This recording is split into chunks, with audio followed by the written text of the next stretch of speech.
Well, good morning, explorers.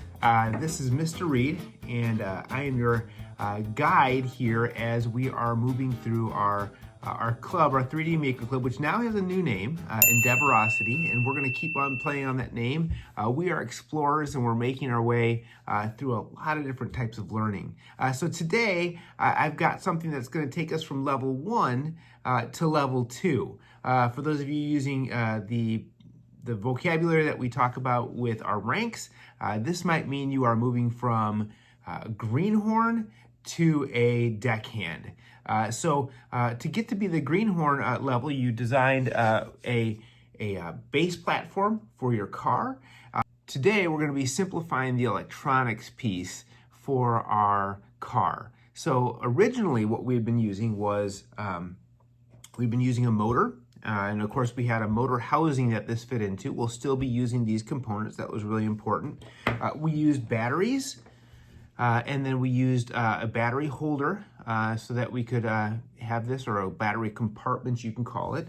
And then, of course, we had the fan on the end of that, and we used alligator clips. Now, alligator clips are really, really convenient. And as I showed you in the last one, the reason that it's so useful is that you can just take these parts and you can clip it on, and it avoids you having to do any soldering. We'll talk about soldering later on. It avoids you having to do any kind of a wrap on it, a heat wrap or anything like that. So these are super useful.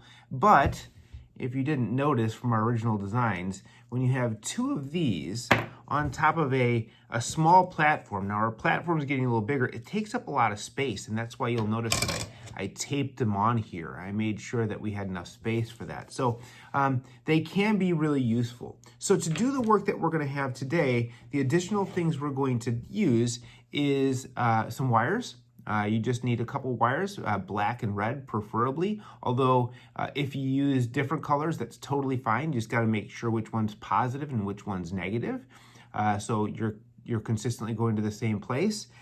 We are going to be using wire cutters. You need to be careful with these because these wire cutters, obviously, they are very sharp. When you take this off, you'll notice it has a very good tip on, or very good blades on there. So we want to be able to be safe with those, and we will be.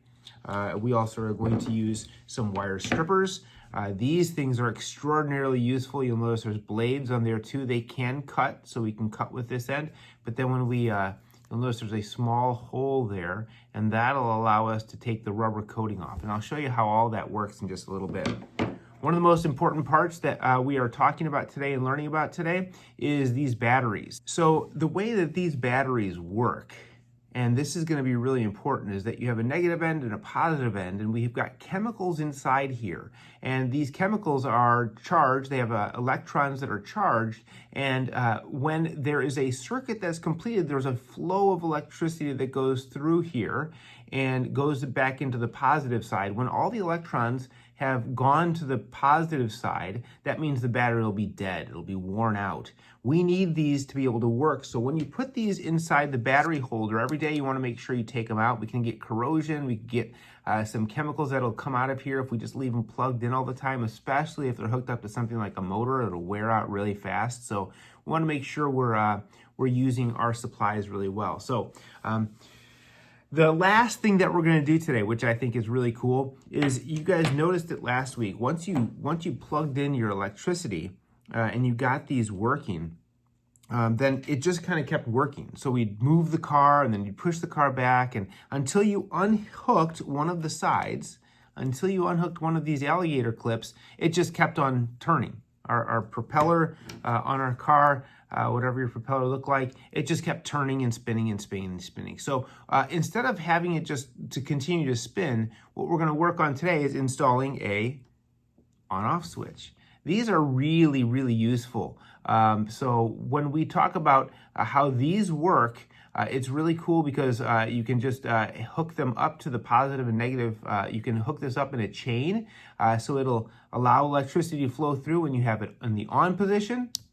And when it's turned in the off position, it'll stop the flow of electricity. That way you don't have to have your motor running all the time. You can wait until it's ready to go, and then you can go ahead and turn it on and turn it off. And so that's what we're going to be doing today. We are going to be hooking up using some wires so we don't have to use alligator clips. we're going to be hooking up our motor today in a circuit. All right?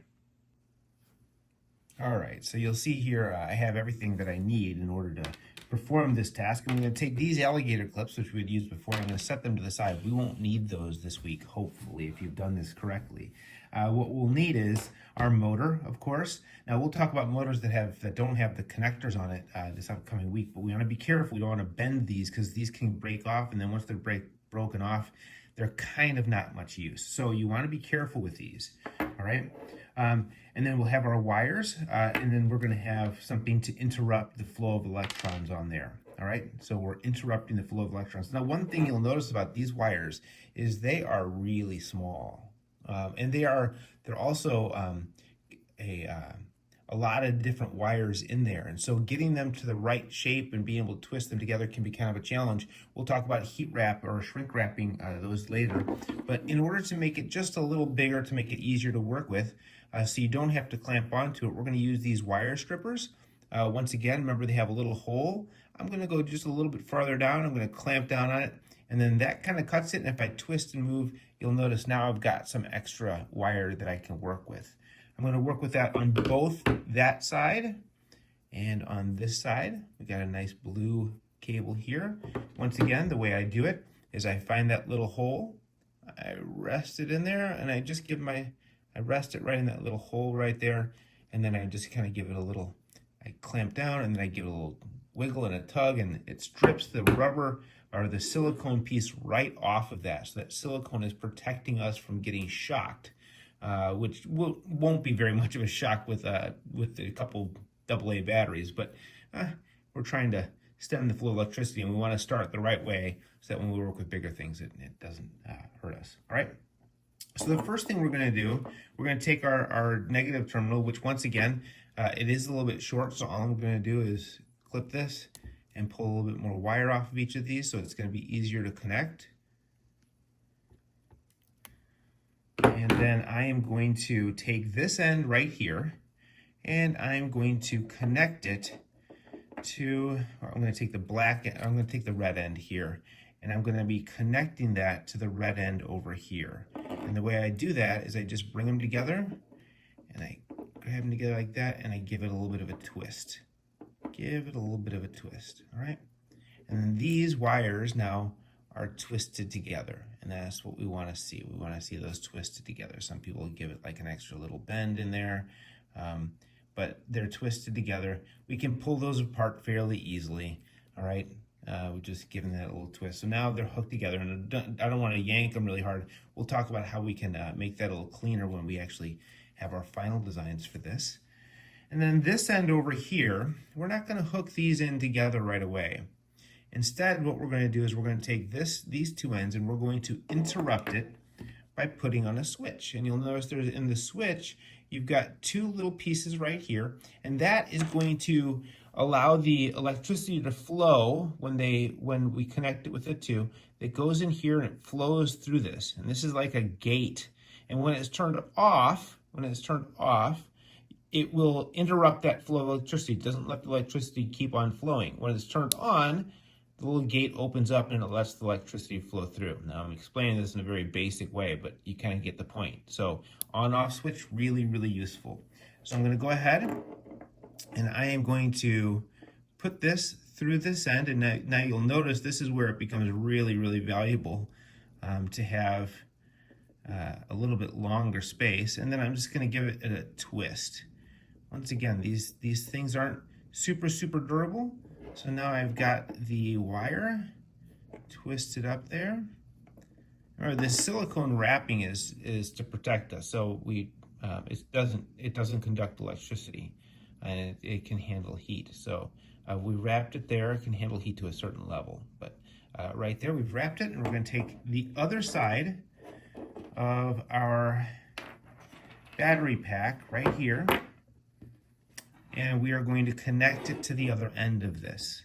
All right, so this will be our series. Let me twist that up so I can thread that through there. I'm going to show you that it can be a little bit challenging to get it through.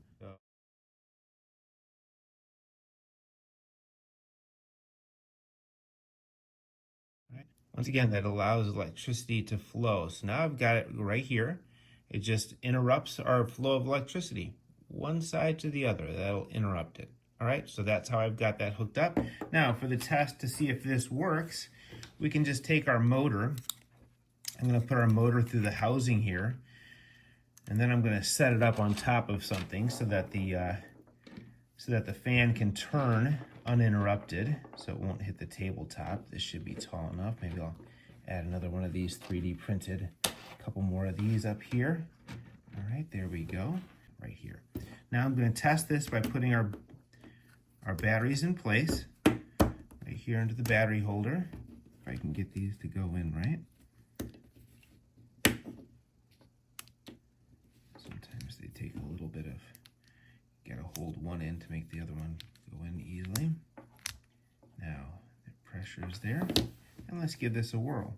I'll put this at the edge here.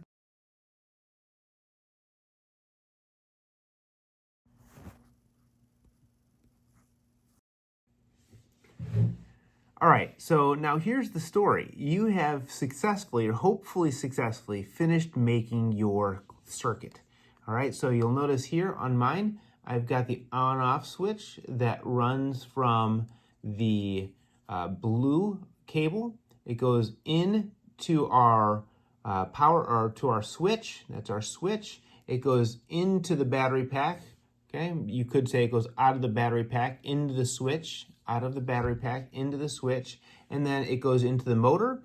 The motor continues those electrons going through, and then it flows all the way down into the positive end of this terminal, so that is it's depleting the battery, so that the charged electrons are moving their way through this system. All right, so this is what you're going to need to make. Now, I'll be honest, it's not just about making this. This is not just your end goal is to make this system right here, to make the battery go into the switch and into the propeller, from the propeller back into the battery, so it's depleting the battery. This is great. You'll need this. But the real goal is to get it onto your base plate. So I have my base plate here. The whole purpose is to get it onto the base plate and arranged in such a way that you can take that and make that into a new platform, and you'll reduce the size of what you're working on by these alligator clips. You'll not need to use these again. Okay, so this is what you're making, but your goal is not done until you have put it onto your platform. All right, now my platform, the next step after this, we'll talk about how you improve your platform. So I've made the next step of the platform. I'll talk about that and lead you through what I did, including some mistakes that I made, which will be really important for your journey in Endeavorosity. All right, so once you have that created, if you've made it during class time, you make your connections with your wires and you make your propeller car, you remake it without alligator clips, no alligator clips. You can take a video and send that to me. Awesome, that's one option. You can just show it to me in class. So making those connections is really important. Now, obviously, if you're going from greenhorn into deckhand, you're going to need to have this made. You're going to need a base platform made, which means you need to still send me that STL. And if you're not sure how to do it, make sure you follow the link to the video. I'll try to put a link in here so that you can go back and look at exactly what you have to send to me. But this is what you need to build, or this is what you need to put your new build on, hopefully with a lot less wires than those two big clunky alligator clips. All right, happy making.